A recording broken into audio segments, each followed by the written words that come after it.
Wow, good morning po. Good morning. Ako po ngayon nandito na sa tindahan. Pinauwi ko na yung pamangkin ko at para mag-almusal dahil may pasok siya ngayon. Ayan, dito na ako. Dinala ko na yung aking almusal, mga guys. Ayan. Dito na ako magkakape. Ang kape ko mga pala puro.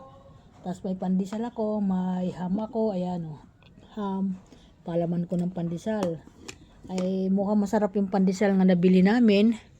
At pinasuyo ko dun sa kaibigan namin sa bakery dumaan na kasi yung nagtitinda dito ng pandesal, hindi namin na malayan nagdaan na pala siya, kaya mabuti nan punta sa akin at naningil siya sa akin nung aking nakuha ng mga karne, kaya sabi ko sige bilihan mo ako at babayaran na tuloy kita, sabi ko kulang-kulang 1.4 ang binayaran ko sa kanya. Ayan. At hindi ko naman din inuulam yon kasi ini-stock ko lang sa rep.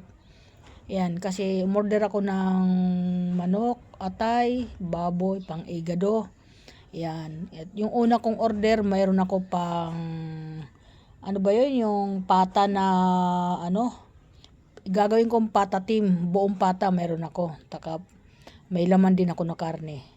Mayroon ako dyan. Namili ako mga hipon na malalaki. Yan, namili ako sa repo kasi lagi ako nakaredy.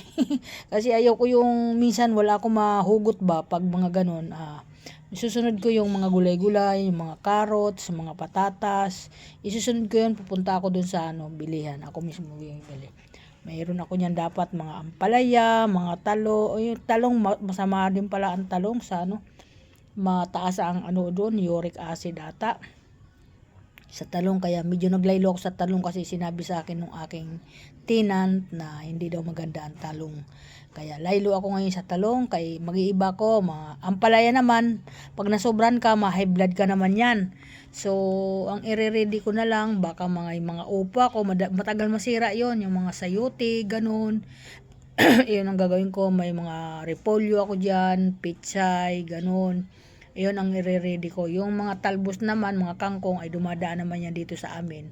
Kaya abangan ko na lang siya, doon na lang ako bibili. Yan. Ganun po mga guys, ang aking plano ngayon sa buhay ko. Good morning ngayong umaga. So, ingat-ingat po tayo mga guys. Makiramdam po tayo kasi hindi po natin alam ang ating kalikasan. Ayan po. Kasi ako, kaunting sa akin, natayo ako, nagigising ako. Ganun po. At ingat din po ang aking mga anak ngayon nga mga naghahanap buhay kasi yung maganda na yung nag-iingat para laging handa. Hindi kagaya dito sa papa nila na sugat-sugat na yung pa, sige pa rin ang tricycle. Hindi nakikinig, matigas ang ulo. Kaya yan ngayon at yan nangyari, namamaga ang kanyang pa. Yan mga guys, good morning everyone.